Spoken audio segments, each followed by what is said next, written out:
जैसे कोई कहता है कि कुछ समय से बहुत जनसंख्या बढ़ रही है, तो क्या उधर हाउसफुल हो गया क्या? नहीं, जनसंख्या बढ़ने का क्रम होता है। आप थोड़ी सी जगह में देखो, लाखों दीमक हैं, और वो लाखों जब मनुष्य रूप में आएंगे तो प्रदेश बस जाएगा। तो ऐसे अन्य जीवों का ट्रांसफर होता रहता है। अच्छा, वहां इतना बड़ा देह थोड़ी मिलता है, छोटा सा मिलता है, भोगना पड़ता है, यातना देह उसे है। जैसे एक केचुआ में है 100 चींटी लिपटी हुई है। अब सोचो, एक चींटी अपने इतने बड़े शरीर में काटती है तो अपने को परेशानी महसूस होने लगती है, और वो 100 चींटी उसके कोमल शरीर को, वो नरक तो भोग रहा है, नरक तो भोग रहा है। बड़ी योनियां हैं, बड़े, तो इसलिए बहुत अंगुल मात्र का शरीर और भोगने होते हैं। मेरा बेटा चला गया महाराज जी। बेटा चलेगा करे, अब इसका नाम मृत्यु लोक। बेटा जाएगा, हम भी जाएंगे, तुम भी जाओगे, ये तो जाना पड़े। मरना तो पता नहीं किस सेकेंड में है, सेकेंड में मृत्यु, न कोई पीड़ा न कोई कुछ, ऐसे बस दिल फेल हुआ, खत्म के।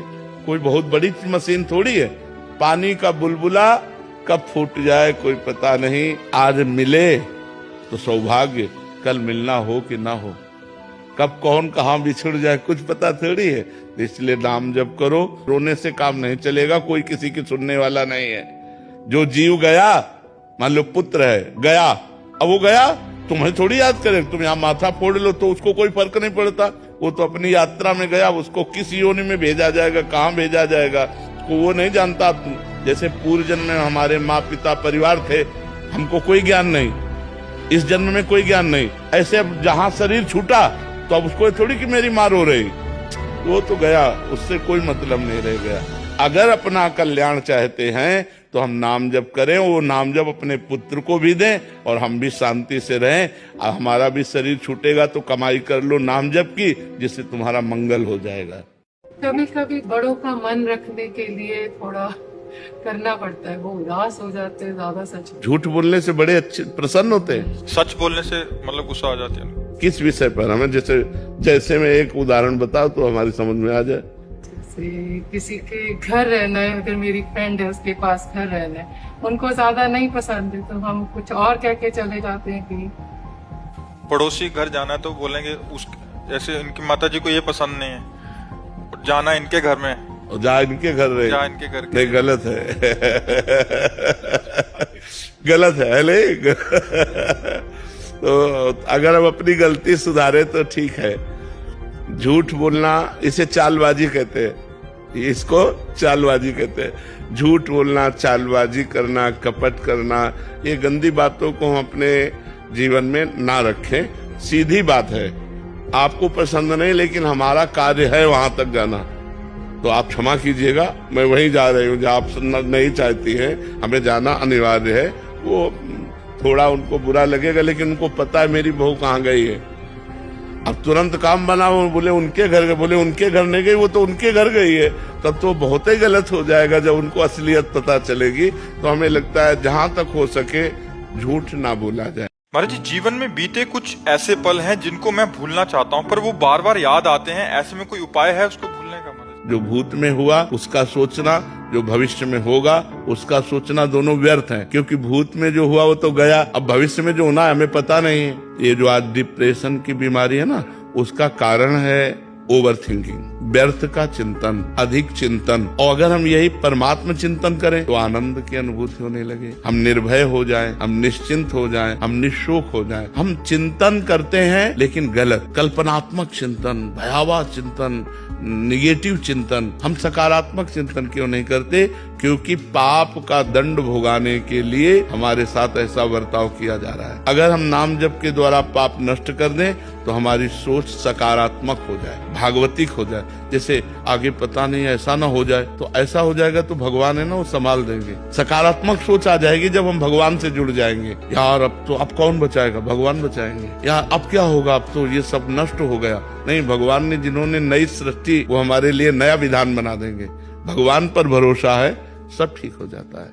तो हमें लगता है वर्तमान के समय में यदि हम भगवान नाम जप करें और भगवान का भरोसा रखें तो हमारा जीवन अच्छा हो जाएगा। निगेटिव चिंतन से हम बच जाएंगे और भूत भविष्य की कल्पनाओं से बच जाएंगे। महाराज जी, रामचरितमानस में लिखा है व्यक्ति का जन्म, मृत्यु और विवाह पहले से निश्चित है। फिर महाराज जी सुयोग्य पति या पत्नी की प्राप्ति के लिए भगवान शंकर या माता अम्बा जी की आराधना, भावी मेट सके त्रिपुरारी, ये भी तो लिखा है। अगर भगवान शंकर की आराधना की जाए, अम्बा जी की आराधना की जाए, तो जो भाग्य में लिखा हो उसको मिटार करके नवीन लिख सकते हो, भगवान है। तब होना चाहिए। हाँ, भजन तप के द्वारा ही तो भाग्य मिटेगा, ऐसे थोड़ी मिटेगा। तो इतना व्रत उपवास करके भगवान का नाम जप करना, भगवान शंकर को अभिषेक करना, अम्बा जी की आराधना करना, तो उससे सब बदल, भजन करने से सब ठीक हो जाता है। भजन न करे तो फिर कुछ नहीं ठीक होना। जो प्रारब्ध है वही बहुत सुख दुख भोगते हुए जन्म मरण की परंपरा बनी रहेगी। भजन करोगे सब ठीक हो जाएगा। चाहे राम का भजन करो, चाहे कृष्ण का भजन करो, चाहे शिव का, वो सब एक ही परम तत्व है। जो भगवान का भजन करते हैं उन्हीं के सब भाग्य बदल जाते हैं, उन्हीं का सब आनंद बढ़ जाता है, वही भगवान को प्राप्त होते हैं। महाराज जी, क्या नाम जप करते हुए धन और मोक्ष दोनों की इच्छा रखना उचित है?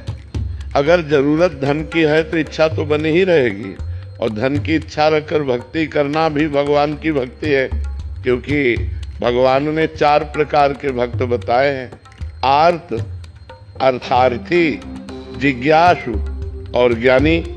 आर्त का मतलब है भारी संकट में फंस गए, अब भगवान के सिवा हमारा कोई नहीं है, तो हम भगवान को पुकारेंगे, क्योंकि भगवान के सिवा कोई है नहीं, तो भगवान हमारी संकट निवृत्ति करें, ऐसी भक्ति करना आर्त भक्ति है। तो अर्थार्थी, अब हम घर परिवार भगवान ने दिया है, अब हमको जरूरत है धन की, और हमारा प्रयास निष्फल हो रहा है, अब धन कैसे प्राप्त हो, तो भगवान से तो मांगेंगे, धन की भी पूर्ति हो जाएगी और भगवान की भी प्राप्ति हो जाएगी। चेहरा देखकर भी लोगों का भविष्य बताता हूँ महाराज जी, पर जब किसी का भविष्य फल उनकी आशा के अनुरूप नहीं होता, नकारात्मक होता है, तो मुझे उन्हें सच्चाई बताने में झिझक सी होती है। इस स्थिति में मेरे को क्या करना चाहिए महाराज जी? वैसे हमें ऐसा लगता है अपने भविष्य की जानकारी नहीं करनी चाहिए। अब हम हाथ या मस्तक की रेखा से हमें कोई बताए कि कल आपके ऊपर भारी विपत्ति आने वाली है, तो परेशान हो जाएगा। और आपको चाहिए कि जो उनका मंगल करे, जिससे उनका उत्साह बढ़े, वो बातें आप बताइए। लेकिन ऐसी कोई बात ना बताएं जिससे वो आदमी डिस्टर्ब हो जाए, जिससे वो आदमी अपनी शांति खो दे, जिससे आदमी अपनी वो बुद्धि का कंट्रोल खो दे और कुछ ऐसा कर बैठे। जो शास्त्र सम्यक हो वो ऐसे कार्य बताए। किसी का भाग्य जैसे आपको दिखाई दे रहा है कि 10-15 दिन में कोई दुर्घटना घटेगी, तो उससे बता दे कि 10-15 दिन में कुछ संकट आने की बात है, तो भगवान संकट मोचन का आप पाठ कीजिए, आप मृत्युंजय का जप कीजिए, आप नाम जप कीजिए, बहुत उसे सहज में कह करके। जैसे हम डॉक्टर को शिक्षा देते हैं कि पहली डॉक्टरी आपकी मृदु भाषा है। अरे कुछ नहीं है, आप जैसे हजारों रोगी ठीक हो गए भाई, तुम निश्चिंत रहो।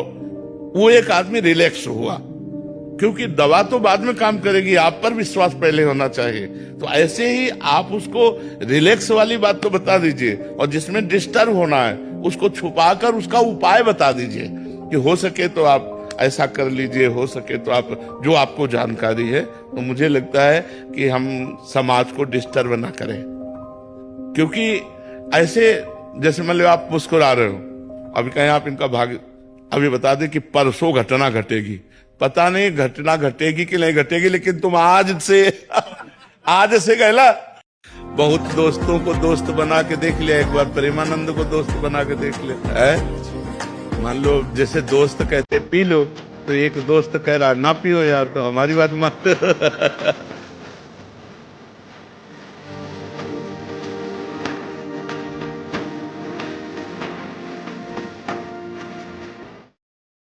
ऐसे एक कथा में ऐसे आता है कि 2 मित्र थे, एक ने कहा हम तो नौटंकी देखने जा रहे हैं, और एक ने कहा हम रामलीला देखने जा रहे हैं। तो जो रामलीला देखने गया उसका चित्त लगा कि यार नौटंकी में बड़ा मजा आता होगा उसको, और वो पूरी रात इसी बात में रहा कि नौटंकी में क्या क्या होता होगा। और वो जो नौटंकी में गया उसने कहा दुर्भाग्य है, हम रामलीला देखने नहीं गए, भगवान राम कैसे होंगे, लक्ष्मण। उसका चिंतन वो बना, वो बैठा रामलीला में लेकिन उसको फल उसका नहीं मिला, और वो बैठा नौटंकी में लेकिन फल उसको रामलीला का मिला। तो जो फल की अनुभूति होती है वो चिंतन से होती है। हमारा चिंतन कहाँ है? अगर हमारा चिंतन भगवान में है और हम सांसारिक कार्य कर रहे हैं तो हम भगवत मार्ग के पथिक हैं। और यदि हम पूजा कर रहे हैं और चिंतन संसार का है तो भगवत मार्ग के पथिक नहीं। आप बाहरी पूजा बिल्कुल नहीं करते लेकिन गंदे आचरण नहीं करते, अपना कर्म करते हैं और नाम जप करते हैं तो आप भगवान को प्राप्त होंगे। और बाहरी पूजा करें, बढ़िया बात है, भगवान की बाहर और भीतर दोनों जगह पूजा करें, पर केवल बाहरी पूजा कर रहे हैं और संसारिकता है तो उससे लाभ। अंदर का बात है, बात तो अंदर के चिंतन की है। गुरुदेव, ये सुदुराचारी कैसे अनन्य भक्त हो सकता है? हाँ, इसलिए हो सकता है। देखो, लोहे में कभी क्षमता नहीं कि वो मुकुट बनकर देवताओं के माथे पे विराजमान हो जाए, लेकिन वही लोहा जब पारस के संस्पर्श को प्राप्त होता है वो सोना बनकर मुकुट बनने की योग्यता प्राप्त कर लेता है। और पारस कभी ये नहीं देखती कि ये पंडित जी के घर का लोहा है कि ये कसाई के हाथ का लोहा है, वो छूते ही सोना बना देगी। ऐसे ही भगवान की कृपा, चाहे कोई भजनानंदी हो चाहे कोई घोर पापी हो, दोनों को बराबर सदगति देने के लिए गरज रही, इसलिए भगवान की जय बोली जाती है, उनकी कृपा मनाई जाती है। वो घोर दुराचारी को भी महात्मा बना देंगे, घोर दुराचारी को भी भगवान कह रहे हैं इसी श्लोक में, साधुर्यो समन्तव्या सम्यक व्यवसिता। ऐसा उसने सम्यक बुद्धि से सोच लिया कि मैं भगवान का हूं, भगवान ही मेरा उद्धार करेंगे तो मैं साधु बनाऊंगा। करो सद्यते ही साधु समाना क्षिप्रम भवति धर्मात्मा, मैं उसे धर्मात्मा और जिसे भगवान महात्मा बनाना चाहे तो आप सोचो कैसे बदल सकता है। जैसे एक जंगहा लोहा पैरों के नीचे पड़ा है और पारस छू गई, सोना बन गया, और वो माथे में वो मुकुट बन के चमक रहा है। वो लोहे की महिमा नहीं है, वो पारस की महिमा है। उसमें उस दुराचारी की बात नहीं, उसमें भगवान की कृपा की बात है। ये भगवान की शरण में तो उसे भगवान देख लेंगे, उसे संभाल लेंगे। हम लोग भी तो स्वार्थ के लिए ही भगवान को पूज रहे हैं। हाँ बिल्कुल बच्चा, बिल्कुल। कोई बिरला ऐसा है कि भगवान से प्रेम करता हो, नहीं स्वार्थ के लिए ही पूज रहा है। पर स्वार्थ के लिए भी पूजना भगवान के लिए मंगलमय विधान पाना है। तो भगवान की अगर हम संकट निवृत्ति के लिए भक्ति करें तो भी भगवान प्रसन्न होंगे, धन प्राप्ति के लिए भगवान की भक्ति करें तो भी भगवान प्रसन्न होंगे। स्वार्थी परमार्थी बन जाएगा अगर भगवान से जुड़ा तो। महाराज जी, अगर हमारा जीवन कर्मों से बना है तो उसमें भगवान की क्या भूमिका है? हम कहते हैं सब कुछ भगवान की कृपा से होता है, उनकी कृपा के बिना पत्ता भी नहीं हिलता, हमारी अच्छी सोच भी उनसे आती है, तो फिर हमारे तो सबसे पहले आपको किसने, कर्म ने उत्पन्न किया या भगवान ने? भगवान ने। ठीक है। कर्मों का विधान किसने बनाया? भगवान ने। ठीक है। आपको मनुष्य जन्म किसने दिया? भगवान ने। कर्म से नहीं कह सकती, क्योंकि भैंस बनकर, कुत्ता बनकर, सुअर बनकर हमने ऐसे कर्म नहीं किए कि सर्वोत्तम मनुष्य देह प्राप्त किए। इसके लिए आता है शास्त्र में, कबहू का करी करुणा नर देही देत ईश बिनु हेतु सनेही। कभी कृपा करके भगवान मनुष्य शरीर देते। संस्कृति माज बरियाई के पायो मानुष देह वृथा कत डार। संस्कृति के चक्र को रोक कर बीच से निकाल लिया और भगवान ने कृपा कर मुझे मनुष्य जन्म दिया, अब अपना उद्धार कर लो। आप यहाँ वृंदावन आए अपने कर्म से नहीं, श्री राधिका कृपा बिनु सबके मनन अगम, किशोरी जी की कृपा से आई।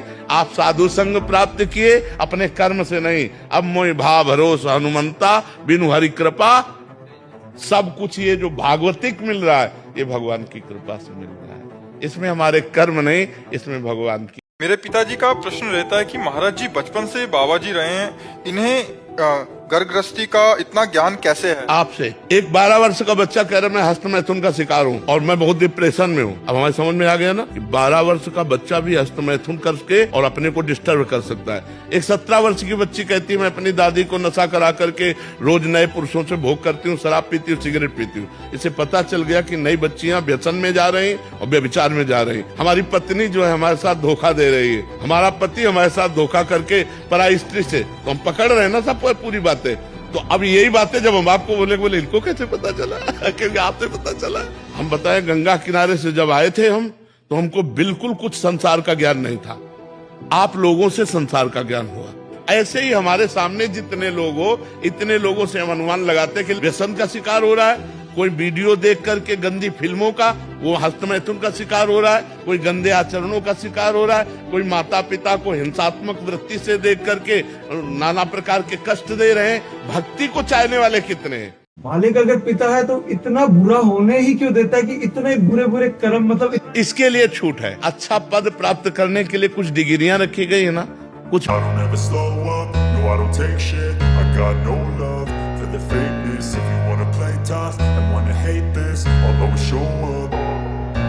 I don't ever slow up, no I don't take shit. I got no love for the fakeness. If you wanna play tough and wanna hate this, I'll always show up and make a statement. I don't ever slow up, no I don't take shit. I got no love for the fakeness. If you wanna play tough and wanna hate this, I'll always show up and make a statement. Everything I do so instinctive and so passionate. Every word I move so descriptive like an adjective. I got a vendetta against people who patented being negative when you should be getting after it.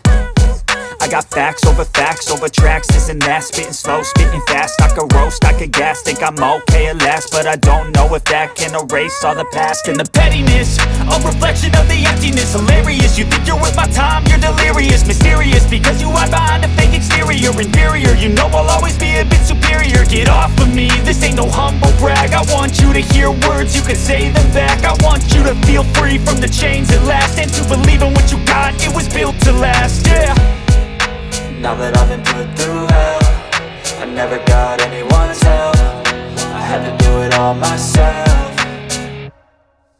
I don't ever slow up, no I don't take shit. I got no love for the fakeness. If you wanna play tough and wanna hate this, I'll always show up and make a statement. I don't ever slow up, no I don't take shit. I got no love for the fakeness. If you wanna play tough and wanna hate this, I'll always show up and make a statement. Gonna learn the consequence of being incompetent. Mental health is confidence, dreams and some honestness. I'm not here to save the day, that's for you to take away. I could play a million mind games, but instead I say something not illogical, something that is topical. Rub it on and watch it go, make yourself unstoppable. Dreams are irresponsible, but they're always possible. If you just believe, you could be so remarkable. Thoughts in my head, a collage and they spread. I'll be great one day, going off of my meds. No, I'm not giving up, no, I'm not giving in. I will make it to the top, taking off in the wind. I gotta make it, I'm saving every day to taste it. I'm patient, but my mind, it can hardly take it. I'm chasing a dream that I've had for several ages. A vacant, modern kingdom for the taking. Now that I've been put through hell, I never got anyone's help. I had to do it all myself. I don't ever slow up, no I don't take shit. I got no love for the fakeness. If you wanna play tough and wanna hate this, I'll always show up and make a statement. I don't ever slow up, no I don't take shit. I got no love for the fakeness. If you wanna play tough and wanna hate this, I'll always show up and make a statement. I don't ever slow up, no I don't take shit. I got no love for the fakeness. If you wanna play tough and wanna hate this, I'll always show up.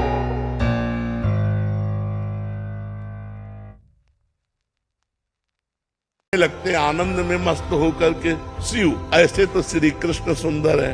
अगर वो जो रूप है उनका जरा सा झलक हो जाए तो बस हा कृष्ण बस इतना ही निकले। अब पता नहीं कौन से दिन का वो इंतजार कर रहे हैं। महाराज जी, मुझे क्रोध बहुत आता है और छोटी छोटी बात पर गुस्सा आ जाता है, जिसकी वजह से कभी कभी निजी जिंदगी और काम पर भी असर होता है। नहीं ठीक, ये ठीक नहीं है। ये आपको भी जलाएगा। ज्यादा क्रोध हो जाने पर हिंसा तक हम पहुंच सकते हैं। तो हमें लगता है इसको कंट्रोल करना चाहिए। क्रोध का एक और लक्षण है कि हम कुछ नहीं बोले तो वो मुझे जलाएगा।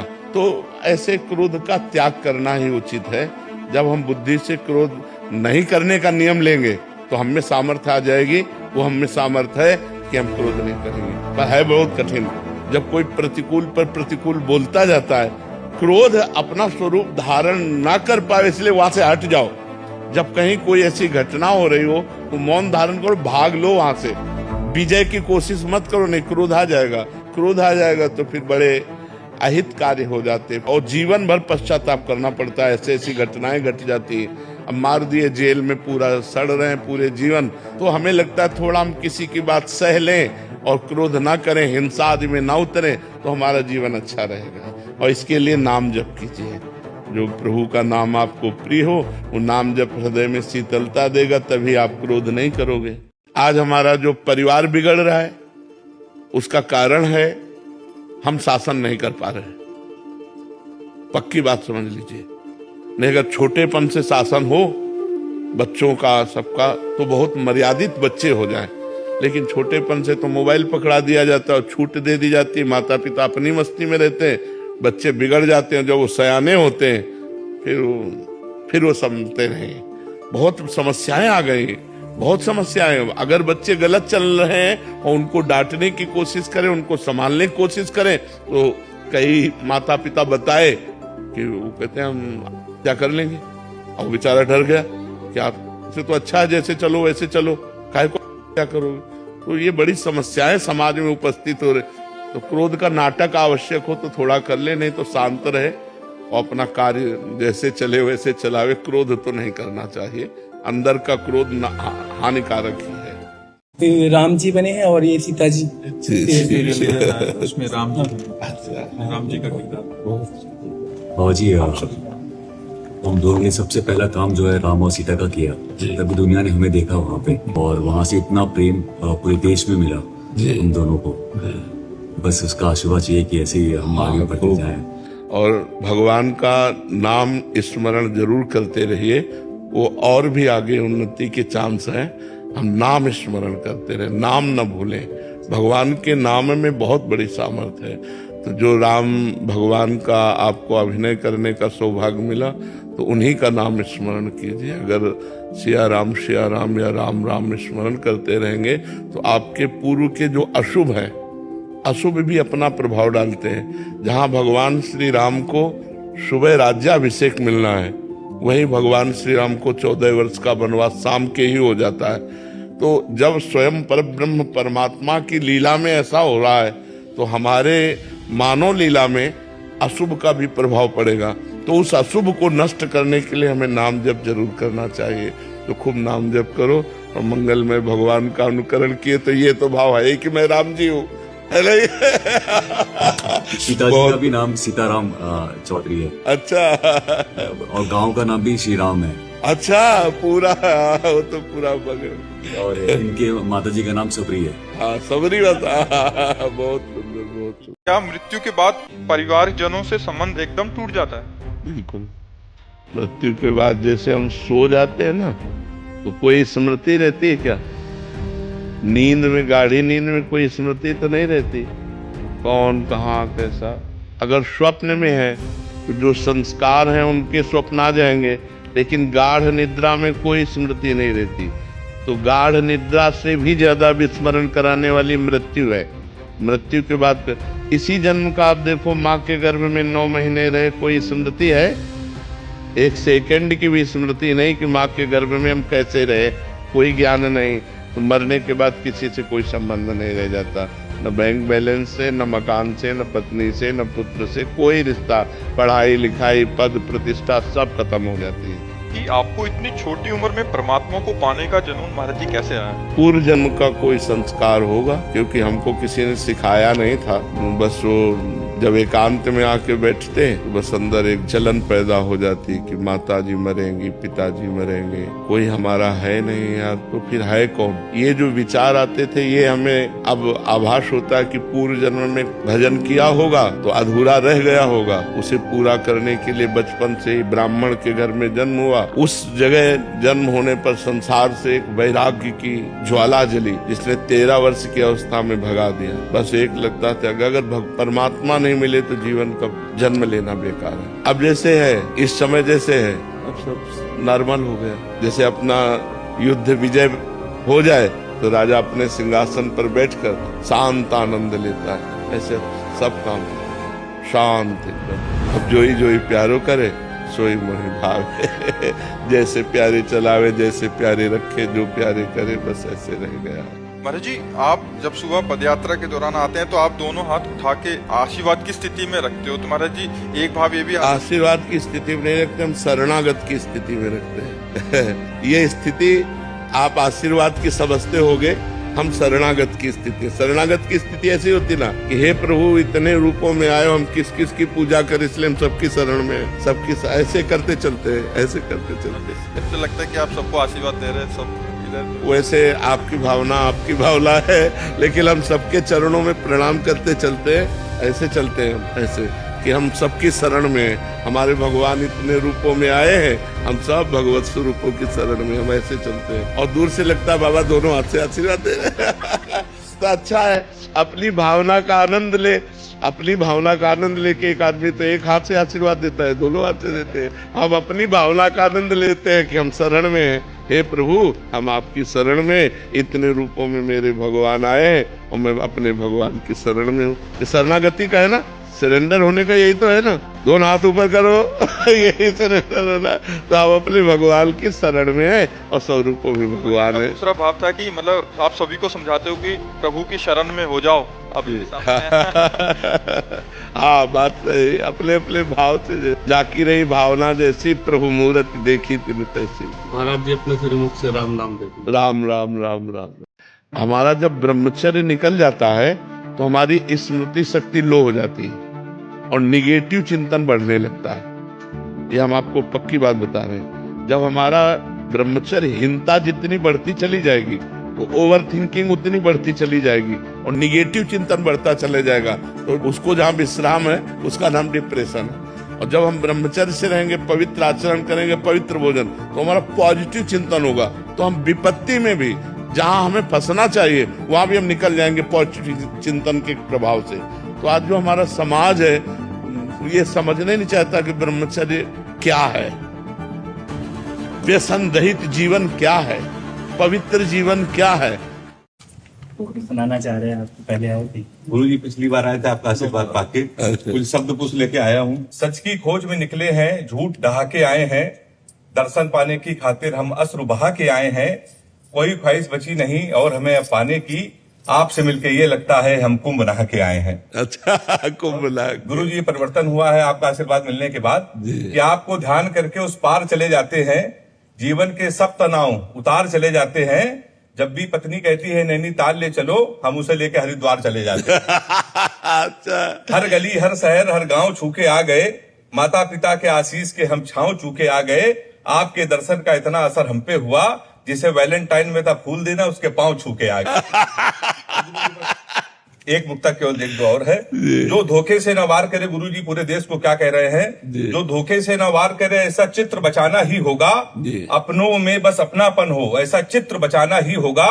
प्रेमानंद जी ने बस इतना ही तो बोला है, धर्म बचाना है तुमको तो चरित्र बचाना ही होगा। बिल्कुल बिल्कुल बिल्कुल। धर्म बचाना है तुमको तो चरित्र बचाना होगा। और गुरु जी आपके सम्मान में 4 पंक्तियां कि धन संपदा वैभव अकूत भेज देता है, माँ बाप हो अंधे तो श्रवण जैसा पूत भेज देता है।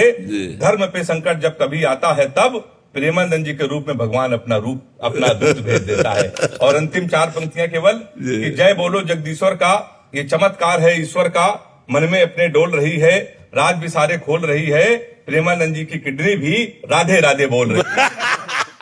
जिन्हें पाप कभी ना करने हैं, जिन्हें भगवान के दर्शन करने हैं, उन्हें वृंदावन आना होगा, बस राधे राधे गाना होगा। हर बाधा को पार किया, हर बंकर को देख लिया, आपके दर्शन पाके हमने शिव शंकर को देख लिया।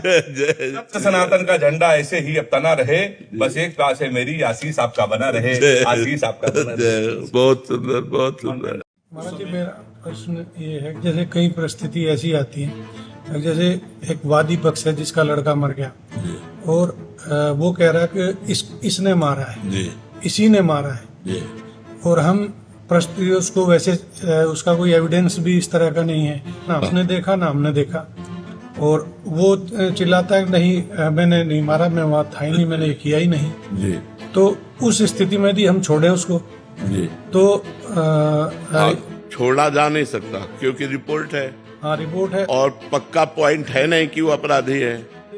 तो वही आरोप जो अभी पुलिस ने ये कर लिया होगा, छोड़ दी, तो वहाँ ऐसा लगता है कि वहाँ जिम्मेवारी हमारे पे करना नहीं। उस समय आपकी जिम्मेवारी, क्योंकि आप अंतर्यामी तो है नहीं, आप तो साक्ष्य और रिपोर्ट दो के ही आधार पर कर सकते हैं।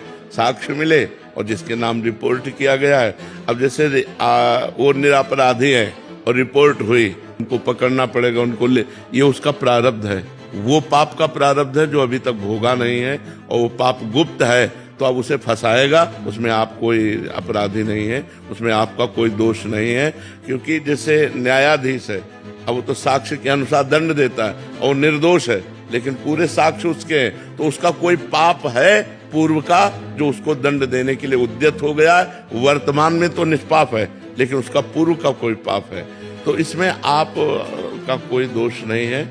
उस समय सही है लेकिन पीछे उसने कोई पाप किया जो उसे फंसा रहा है, जो उसे थप्पड़ चलवा रहा है। वो कह रहा है मैं कसम से कह रहा हूं मैंने पाप नहीं किया, ये अपराध नहीं किया।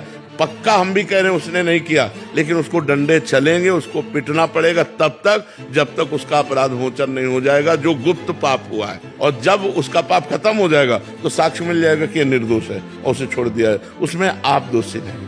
आपको रिपोर्ट की गई तो अपने रिपोर्ट के अनुसार कार्य करने में आपको कोई दोष नहीं। लेकिन जब कोई अर्थ आपको दे देगा तो स्पष्ट हो गया कि वो अर्थ बल से उनको दंड दिलाना चाहता है, उसमें हमें सावधान रहना है। बकाया इस पर कोई आप अंतर्यामी नहीं, आपको दंड देना ही पड़ेगा, आपको करना ही पड़ेगा। अगर आप नहीं करते हैं तो आपके ऊपर ब्लेम लग जाएगी कि उस पार्टी ने आपको अपने अधीन करने के लिए कुछ किया है। तो इसलिए आप इसमें निर्दोष है, इसमें तो हमें कोई दोष नजर नहीं आ रहा। ये हमेशा हर पुलिस वाले के साथ क्वेश्चन रहता है। बिल्कुल, क्योंकि हत्या के मुकदमे में किसी को भेजना पूरा जीवन उसका बर्बाद हो जाना, तो उसका पाप आप अवश्य में भोक्तव्यम कृतम कर्म शुभाशुभम होई सोई जो राम रचि राखा को कर तर्क बढ़ावे शाखा। भोग भोगना पड़ेगा, अवश्य भोगना पड़ेगा। महाराज जी, पाप और अपराध में क्या अंतर है महाराज जी? पाप होता है जो धर्म विरुद्ध कार्य होता है, जैसे हम अपने गुरु की आज्ञा का उल्लंघन कर दिए, उनसे अमर्यादित बात किए, गुरु को अपमानित कर दिया, ये पाप नहीं, ये अपराध है। किसी वैष्णव संत इनकी बात का हम उल्लंघन कर दिया, उनकी निंदा कर दी, ये अपराध है। किसी जीव की हत्या हो गई, ये पाप है। लेकिन माता पिता की हत्या हो गई, गुरु की हत्या कर दी, पूज्य जनों की हत्या कर दी, ये अपराध है। ये अपराध नरक भोगने से ही फिर अपराध की, जैसे वैष्णव अपराध बन जाए तो भगवान भी क्षमा नहीं करते, पाप तो नष्ट कर देंगे, अपराध को फिर भोगना पड़ेगा। इसीलिए सत्संग करना चाहिए कि क्या अपराध है क्या पाप है। तो पाप और अपराध में इतना भेद है कि जो पूज्य जनों का अपमान किया जाता है अपराध के अंतर्गत आता है। वैष्णव निंदा, भगवत सेवा अपराध, 10 नामा अपराध। और जो पाप है, जो धर्म कहता है ये ना करो, वो जो हम करते हैं वही पाप हो जाता है। धर्म विरुद्ध आचरण पाप है, धर्म की आज्ञा के अनुसार चलना पुण्य है। और पूज्य जनों का, संत महंतों का, इनका अवज्ञा करना, अपमान करना, इनको दुख पहुंचाना, ये सब अपराध के अंतर्गत आता है। महाराज जी, एक बात, परिवार में जो है आपका भजन करते हैं सब, लेकिन परेशानियां इतनी आ रही हैं कि यहाँ खड़े होके पूछो परेशान कौन नहीं। सबके कुछ न कुछ परेशानियां है। किसी की मम्मी बीमार है, किसी का लड़का बीमार है, किसी कोई स्वयं बीमार है। अब बीमारी नहीं, आर्थिक समस्याएं, कई प्रकार की समस्याएं, समस्याओं से रहित किसी का दिमाग नहीं है। हमें लगता है blood pressure low, blood pressure high, sugar, ये तो एक नॉर्मल चीज होती जा रही है। सबके शरीरों में सब परेशानियां हैं। बुखार जुखाम, कैंसर बुखार जुखाम की तरह फैल रहा है। तो हमें लगता है इन समस्याओं में हम ध्यान न दें, हम इन समस्याओं पर विजय प्राप्त कैसे करें, इस बात पर ध्यान दें। वो है भगवान का आश्रय और भगवान का भजन। एक लौता पुत्र था, मतलब वो आपका अनुसरण करता था, बट वो परम धाम चले गया। उसकी अंतिम इच्छा भी थी कि हम कभी रोए ना। और आपकी आंखों को लगता है ऐसा होता है। अब आपको क्या दिखाई देता है? अच्छा यार, ये तो अच्छा, ये महाराज जी, थोड़ी देर बाद वापिस पेपर बन जाएगा। असली में है ये वैसे। अब जैसे नोट बनाया था, अब वो पेपर बना नहीं। अगर इसका वही पेपर वापिस बनाए, आपको ऐसा लगता है वैसे करते।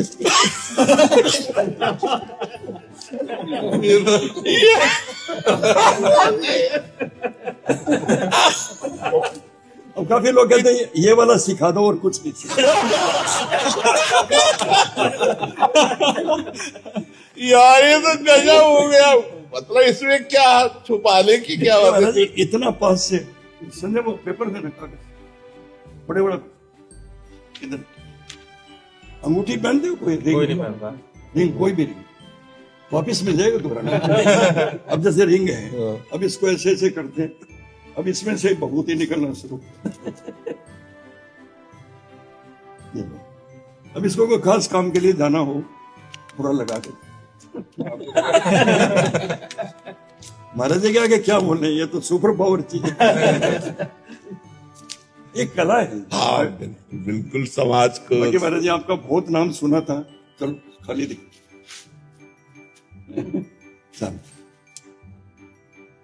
खाली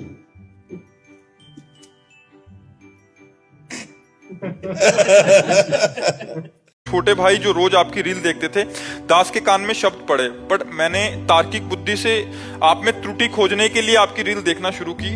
काफी दिन जब त्रुटि नहीं खोज पाया तो सरेंडर हो गया। महाराज जी कि जो इनसे पाप हुए, जो इन्होंने आपके प्रति ऐसा हो किया, उसके लिए क्षमा प्रार्थना। ना कोई क्षमा नहीं। हो तो जिज्ञासु जब कोई जिज्ञासा करना चाहता है तो निगेटिव या पॉजिटिव दो ही उसके पॉइंट होते हैं, लेकिन अमृत को निगेटिव भाव से पियो या पॉजिटिव भाव से, वो क्या करेगा? अमर ही तो कर देगा। तो आपने अमृत में खोज करनी शुरू की तो आप अमर तो हो ही जाओगे, आपका मंगल तो हो ही जाएगा, वो अपराध नहीं माना जाता। मान लो हमारी बुद्धि है कि संशय करके परीक्षा लेकर के, तो उत्तम बात है, ऐसी बुद्धि धोखा नहीं खाती। हम अंधविश्वास से नहीं जुड़े, हम अपनी बुद्धि के द्वारा, विवेक के द्वारा परीक्षण करके हम जिससे मिल रहे हैं, हम जिससे बात कर रहे हैं, जो हमारी बुद्धि में वो पास हो रहा है तो मुझसे मिल रहे हैं, ये बहुत अच्छी बात है। हम इस बात का विरोध नहीं करते, करना चाहिए न, इससे धोखा नहीं मिलेगा। खूब सत्संग करे, खूब बात सुने, खूब उसका परीक्षण करे, तब उससे मित्रता करे तो आगे उन्नति को प्राप्त होता है। आपको प्लानिंग होती थी नहीं? हाँ कोई बात नहीं है, ये अच्छी बात है। अब आगे बढ़िए, नाम जप कीजिए और सत्संग सुनिए और सत्मार्ग को ग्रहण कीजिए और पीछे की गलतियां जो हो चुकी हैं उनको दोहराइएगा नहीं, बस इसी से मंगल हो जाएगा। हर आदमी से गलती होती है, हम गलती के पुतले ही हैं, हम गलती के पुतले। कहीं भी कोई भी गलती हो सकती है हमसे, पर हम सुधार करें, विवेक के द्वारा सुधार करें। अगर हम गलतियों में फंसे रहे तो फिर मनुष्य जीवन का मतलब क्या हुआ? हमसे गलती हो सकती है, दौड़ने वाला ही गिरता है, चलने वाला ही फिसलता है, गिरा हुआ क्या गिरेगा? तो इसलिए हमें चाहिए कि हम चले, जो हमसे गलतियां हुई उनका त्याग करें, उत्साह पूर्वक आगे बढ़े। माया में जितने भी भोग हैं, भोगों को भोगते हुए अगर हम चले तो आग में घी डालते रहोगे, बुझेगी कभी? है बुझाना है तो पहले घी डालना बंद करो, तभी तो चलेगा। ऐसे गाल फुलाओ और हंसो, हंस सकते हो? हंसोगे तो गाल नहीं फूलेगा, गाल फूलेगे तो हंसोगे। एक संग नहीं होई भुआलू, हसब ठठावब फुलवब गालू। जैसे खूब ठहाका मार के हंसना और गाल फुला लेना एक साथ नहीं हो सकता। ऐसे विषय भोगों का भोग भोगते हुए परमात्मा प्राप्ति नहीं। कौन सी विषय भोग नहीं भोग जिससे भगवत प्राप्ति? धर्म विरुद्ध विषय भोग न भोगे, धर्म युक्त भोगे। जैसे अभी ब्याह हुआ, हाँ हो गया तो बस अपनी पत्नी से अनुराग रखो, मेहनत की कमाई से अपना भरण पोषण करो, माता पिता गुरुजनों को भगवान का स्वरूप समझो, कोई नशा न करो, कोई गंदे आचरण न करो, नाम जप करो, चले जाओगे भगवान के मार्ग में, आगे बढ़ जाओगे। अपने मुख से राधा नाम, राधा राधा राधा राधा राधा। देखो जो ये बच्चे एक दूसरे को भगा ले जाने वाली वृत्ति रखते हैं ना, वो बहुत दुख पाते हैं। मतलब माता पिता सालों लगाते हैं अपनी बच्ची के ब्याह के लिए, सालों जा जाके अगल बगल पूछ के रिश्ता नाता, उसके आचरण, उसके, तब जाकर अपनी बच्ची को सम्मान के साथ उसके हाथ में देते। और तुम जो दो चार बातें कही भाग गई उसके साथ, तो पूरा जीवन निर्वाह थोड़ी होगा। तो वो कैसा व्यक्ति स्वभाव वाला है? देखो प्रेजेंट का स्वभाव अलग होता है, लेकिन हमारा एकांतिक जीवन कैसा है, हमारा पर्सनल जीवन कैसा है? तो जब आप किसी के पर्सनल जीवन में घुसेंगे तो आप खतरा पाएंगे। इसलिए माता पिता की अनुमति आवश्यक है, क्योंकि वो अच्छी तरह देख सुन करके अपने बच्चे को सुखी करना चाहते हैं। पर आजकल बच्चे ऐसे माता पिता को कुछ नहीं समझते हैं, मनमानी आचरण करते हैं। बहुत विचित्र दशा आ रही, बहुत विचित्र दशा आ रही। जो जवान बच्चे हैं वो बूढ़े माता पिता को पीट रहे हैं अपने माता पिता के अनुसार। और मातृ देवो भव पितृ देवो भव, शास्त्र वेद आज्ञा करता है। अगर माता पिता की आराधना नहीं हुई तो भगवान की आराधना कौन कर सकता है? भगवान तो अव्यक्त है, माता पिता तो व्यक्त भगवान हमारे विराजमान है। इसलिए समाज को आध्यात्मिक शास्त्रों का स्वाध्याय करना चाहिए, आध्यात्मिक संतों की वाणी सुननी चाहिए और उसके अनुसार अपने आचरण बनाने चाहिए। समर्थ गुरु रामदास जी की सेवा में जो नजदीक शरीर सेवा में है वो तो 2-3-4 होंगे, तो औरों को ईर्ष्या हुई। उनमें एक सबसे ज्यादा हर बात उन्हीं से कहते थे समर्थ गुरु रामदास जी, तो सबको ईर्ष्या हुई कि हम भी तो शिष्य हैं, हम भी तो ऐसा क्यों। तो धीरे धीरे ईर्ष्या बड़ा रूप रखी। तो निंदा स्तुति की जब समर्थ गुरु रामदास जी ने सुना तो उन्होंने एक लीला की, बहुत दर्द हो रहा है जांग में, तो जो आवे प्रणाम करे, बहुत दर्द हो रहा है जांग में। तो गुरु जी क्या हो गया? फोड़ा हो गया है, बहुत दर्द कर रहा है। राजवैद्य लेके आ, बोले राजवैद्यों से नहीं ठीक होगा, सब शिष्य एकत्रित हो। आज्ञा हुई, सब शिष्य एकत्रित। बोले जहरीला फोड़ा है और इसका मुंह यहाँ है, अगर मुंह लगाकर पूरा मवाद पी लिया जाए तो हमारा अभी ठीक हो जाएगा, लेकिन जो पिएगा वो मर जाएगा। खसकने लगे पीछे, मरने वाले शिष्य कोई नहीं, सब पीछे हट गए। वो जो शरीर सेवा में थे वो उन्होंने कहा गुरु जी हमें आज्ञा हो तो ये सेवा हम कर दें। उनका हाँ आज्ञा है। उन्होंने हटाया कपड़ा और मुंह लगाया, बड़ा मीठा लगा क्योंकि वो कलमी आम बंधा था और कुछ नहीं था। पूरा दबा दबा के फिर बोले गुरु जी अगर रोज पीले को मिले तो और जितने शिष्य थे वो सब अवाक रह गए। तो उन्होंने कहा देखा ये सकल समर्पण प्राण, गुरु के लिए प्राण समर्पित है। अगर हम ये जहर पी लेते हैं, मवाद पी लेते हैं और गुरु जी अगर स्वस्थ हो जाते हैं तो मेरा मर जाना उचित है, गुरु जी स्वस्थ हो जाए। ऐसा समर्पण होना, ऐसा भाव होना बहुत कठिन बात है कि हमारे गुरु जी परब्रह्म परमात्मा है, हमारे गुरु जी सर्वस्व है। ऐसा भाव बहुत कठिन है, बहुत कठिन है। कुछ दे देना, कुछ प्रणाम नमस्कार कर लेना, खवा पिला देना, ये सब हो सकता है, लेकिन सकल समर्पण प्राण धन सब कुछ गुरुदेव का, गुरुदेव की आज्ञा पर प्राण त्याग देना, ये बहुत कठिन बात है। अगर हमें कामना की भी पूर्ति चाहिए तो हमको गलत आचरण छोड़ने पड़ेंगे, क्योंकि हम जो कामना की पूर्ति चाहते हैं उसमें पाप आचरण बाधा पहुंचाएंगे। पाप का फल दुख है, पाप का फल विपत्ति है, पाप का फल संकट है। यदि आप मुर्गा मुर्गी खाते हो तो पाप कर रहे हो और वो पाप आपकी कामनाओं को पूर्ण नहीं होने देगा। चाहे हनुमान जी के पास जाओ, चाहे राम जी के पास जाओ, जहाँ भी जाओगे जीवों की हिंसा करते हो, जीवों को दुख देते हो, गंदा आचरण करते हो, गंदा भोजन पाते हो, तो भगवान प्रसन्न नहीं होने वाले। और आप किसी मंदिर न जाओ, घर में पवित्र आचरण करो, पवित्र भोजन पाओ और नाम जप करो, तुम्हारे घर में भगवान आ जाएंगे। कहो सो कहाँ जहाँ प्रभु नाही, हरि व्यापक सर्वत्र समाना, प्रेम ते प्रगट होए मैं जाना। तो प्रेम कहाँ से आ जाएगा जब अपराध करोगे। इसलिए जो कामना भी पूर्ति चाहते हैं तो उनको चाहिए कि गंदा भोजन और गंदे आचरणों का त्याग करें, तो उनकी कामना जल्दी पूर्ण हो जाएगी, निश्चित पूर्ण हो जाएगी। समझते हैं कि मतलब मुर्गा और मछली का हिंसा करने से ये जीव हिंसा के अंतर्गत नहीं आता। क्यों नहीं आता? तुम्हारी अंगुली काटे तुम्हें कैसा लगेगा? दर्द नहीं लगेगा? उन जीवों को देखो, एक चींटी के भी पीछे अंगुली लगा के देखो, ऐसे वो भाग रही है अपने प्राण रक्षा के लिए। क्या उनमें जीव नहीं है? क्या मुर्गा अपना प्राण बचाना नहीं चाहता? क्या पशु पक्षी प्राण बचाना नहीं चाहते? और जिनको ये है कि अगर हम खाएंगे नहीं तो सृष्टि बढ़ जाएगी, तो तुम अपने बैलेंस की चिंता करो। तुम्हारा बैलेंस जब परमात्मा बनाएगा तो तुम्हारे होश उड़ जाएंगे।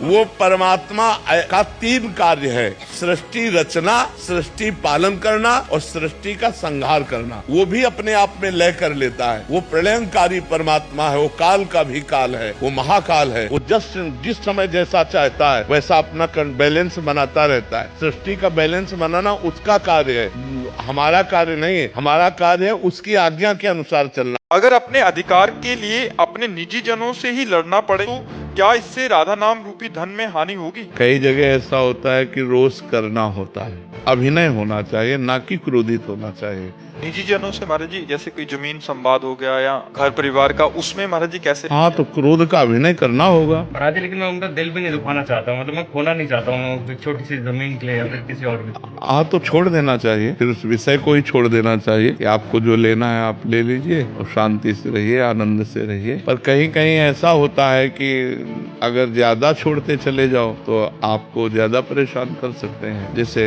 आप छोड़ दिए, अब अगले पॉइंट पर आपको कृपालु नहीं मानेंगे कि आपने कृपा की, वो अगला कदम उठाएंगे। फिर छोड़ दिया तो फिर अगला कदम उठाएंगे। और जब पहले ही कदम पर न्याय पूर्वक आप अपनी संपत्ति को ले सकते हैं। नहीं, आपका भी परिवार है, एक मर्यादा तक खाओ पियो आनंद से रहो। परिवार के हो या निजी जन हो, इसके बाद मर्यादा से अगर अतिक्रमण तो फिर ऐसा भी होना चाहिए।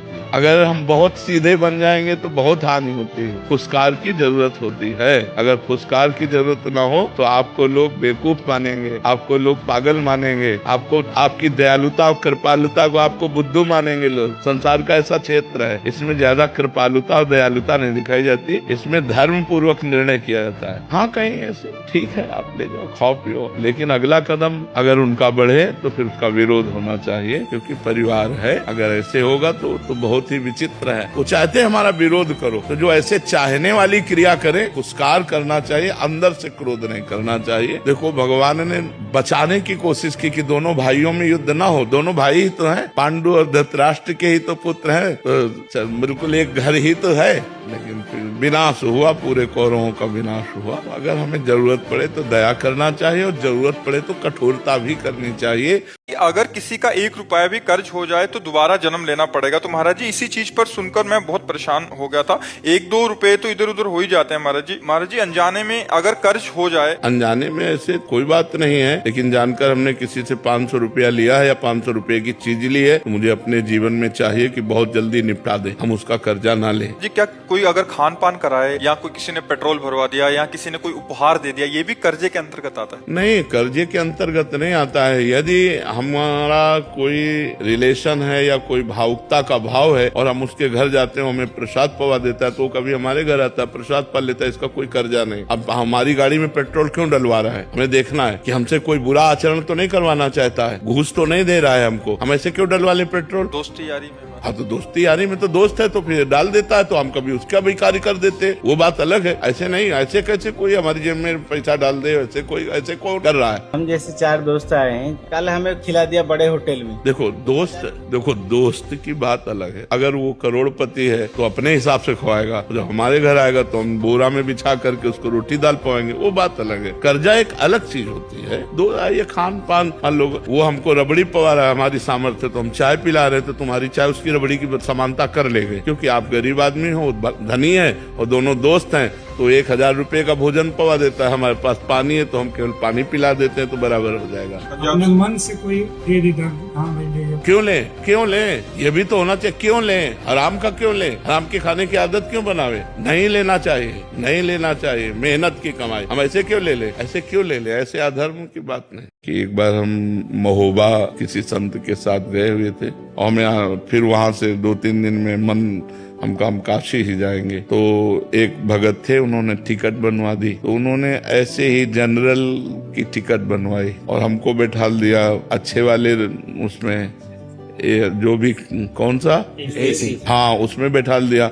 और उन्होंने 2-3 स्टेशन की बनवाई थी। तो जब पूरा बैच आया रात्रि में, उनका टिकट बोले, ये टिकट जो है, पहली बात तो जनरल की है और आप बैठे कहाँ हो? उनका इसका हमें ज्ञान नहीं है। तो उनका ये तो 3 स्टेशन की थी, और आप कहाँ जा रहे हो? उनका काशी। बोले तो है ही नहीं टिकट, खड़े होइए। हम संन्यास वेश था, हमें वास्तविक बिल्कुल हमें ज्ञान नहीं था कि क्या होता है कि ये कोच और क्या होता है, वो बिल्कुल ज्ञान नहीं था, क्योंकि देहात में पैदा हुए, गंगा किनारे साधना की। इतने में एक आदमी ऊपर से उतरा, अंग्रेजी से उनसे बात की, तुरंत इतनी बड़ी कागज की टिकट बनवाई और हमको दी। हम कहा बैठो आप, और उनको फिजा के ऊपर बैठ गए। कौन था? मेरा भगवान था। आगे हो सकता है वो धक्का मार के हमको उतार देते, लेकिन कौन था जो 1 सेकंड नहीं लगा, सारी समस्या का निदान करके, और हम बैठे काशी में आराम से उतरे। गुरुदेव भगवान, आज के समय बहुत सारे लोग नाम जप करने के लिए काउंटिंग मशीन, काउंटर या अन्य किसी माध्यम से नाम जप करते हैं। क्या इससे पुण्य मिलेगा? हमारा पुण्य क्या, उसको भगवत प्राप्ति हो जाएगी। हमारा मतलब है भगवान का नाम स्मरण होना। तो अब वो काउंटर चल रहा है, राम राम राम राम राम राम राम, काउंटर से भगवत प्राप्ति नहीं होगी, नाम से, माला से भगवत प्राप्ति थोड़ी होती है। यदि हम राम राम जप रहे, कृष्ण कृष्ण जप रहे, काउंटर एक निमित्त बना। भगवान सच्चिदानंद का सच्चिदानंद नाम स्मरण होने से निश्चित भगवत प्राप्ति हो। खूब जपो, जैसे बने वैसे जपो, भगवान का स्मरण करो, यही तुम्हें बचाएगा। नहीं, घोर कलिकाल का ऐसा प्रभाव है कि सब पतन के मार्ग में जा रहे हैं। सत्य मार्ग पर चलने के लिए एकमात्र गरज रहा है भगवान का नाम। कलयुग केवल नाम आधार। अगर नाम चल रहा है बचा लेगा तुम्हें, पकड़ लो। नाम नहीं चल रहा तो बच नहीं पाओगे। सारे सिद्धांतों को मिटिया मेट करने की सामर्थ्य कलयुग में है, वो मिटा देगा, पक्का मिटा देगा। उसकी ऐसी बातें हैं कि वो तुमसे पाप भी करवाएगा, तो ये भी साबित कर देगा कि आप धर्मात्मा हो, चिंता मत करो। कलयुग बहुत गिराने वाला है। नाम जब करोगे, थोड़ी भी गलती तुम बर्दाश्त नहीं करोगे, तुम्हारा हृदय जलने लगेगा और भगवान से रो के कहोगे, भगवान ये गलती दूर कर दो, मेरे अंदर है। नाम नाम, कलयुग में केवल नाम। राम राम कहने को तो बहुत छोटा शब्द, लेकिन ये भगवान को भी अधीन कर लेता है। स्वयं भगवान राम नाम की महिमा में असमर्थ पाए गए पूर्ण रूप से वर्णन करने में। ऐसे नाम को यदि हमें गुरु ने दे दिया, राम कृष्ण हरि राधा जो नाम प्रिय लगे, खूब डट के जपो, देखो आनंद आएगा इस लोक में भी और परलोक में भी। इस लोक में सुख सुविधाओं की कमी नहीं रहेगी और परलोक में आपको भगवान का प्यार प्राप्त होगा। इसलिए खूब नाम जप करो, नाम परम धन है। संतों के यहाँ ये सोचना कि बुरे आदमी ना जाए नहीं है, तुम्हारी दृष्टि। हमारे सामने तो घोर पापात्मा भी आ जाए तो हम उसको आपसे ज्यादा प्यार करेंगे। वो अपने पाप आचरण से उठे और हमारे संग से महान बने, इसीलिए तो महात्मा कह गए हैं। अस्पताल में बीमार आदमी नहीं जाएगा।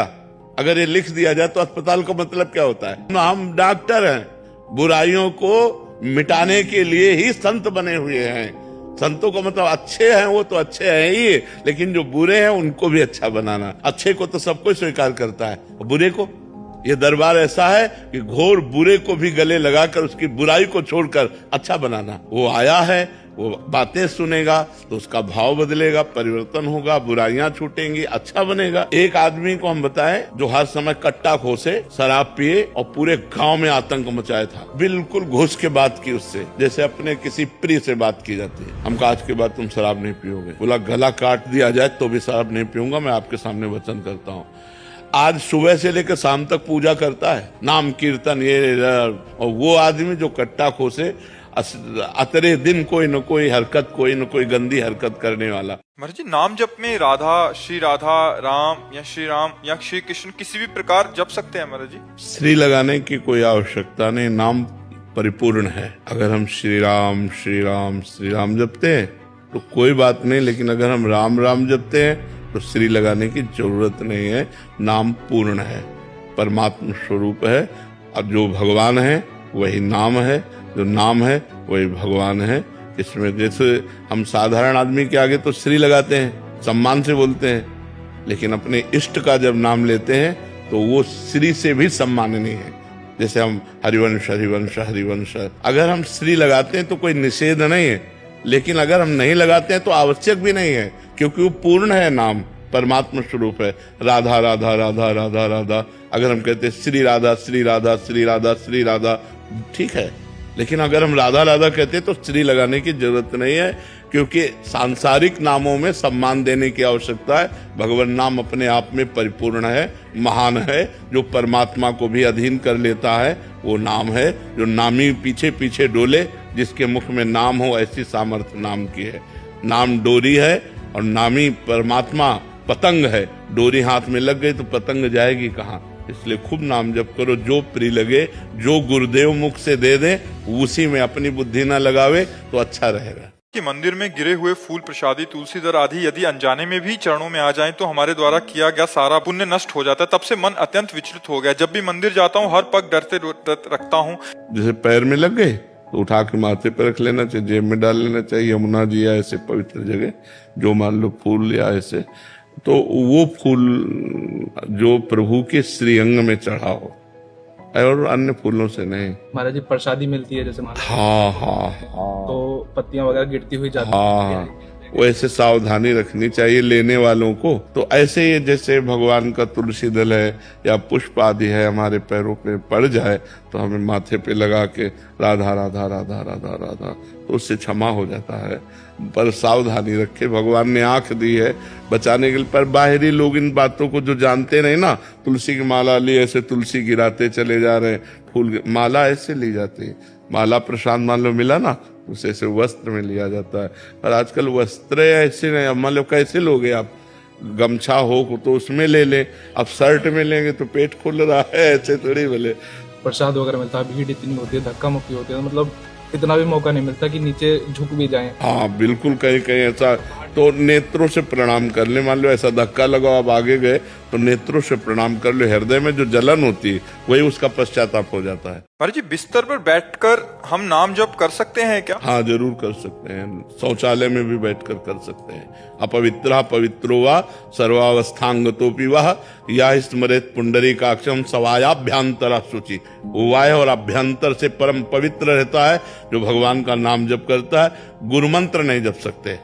जिस बिस्तर पर गृहस्थ धर्म का प्रयोग होता है उस बिस्तर पर गुरुमंत्र नहीं जप सकते। शौचालय में गुरुमंत्र नहीं जप सकते।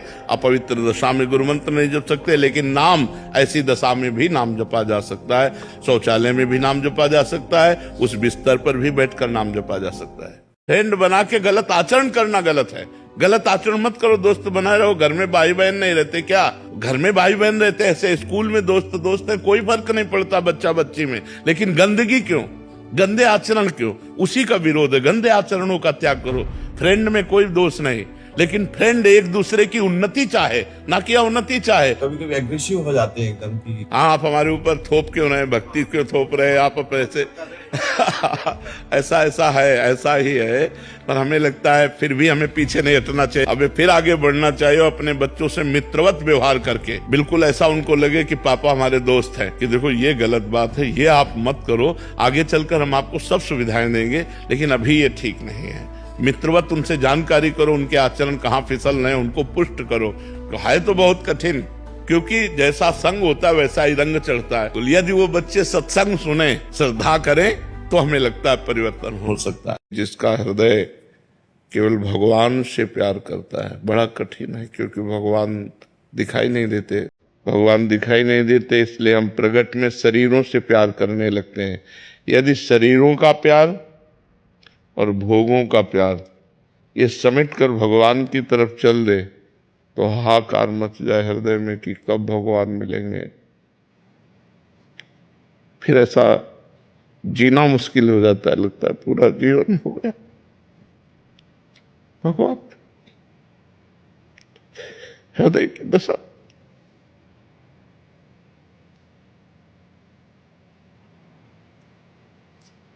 ये सब कहना सुनना अलग की बात है बच्चा।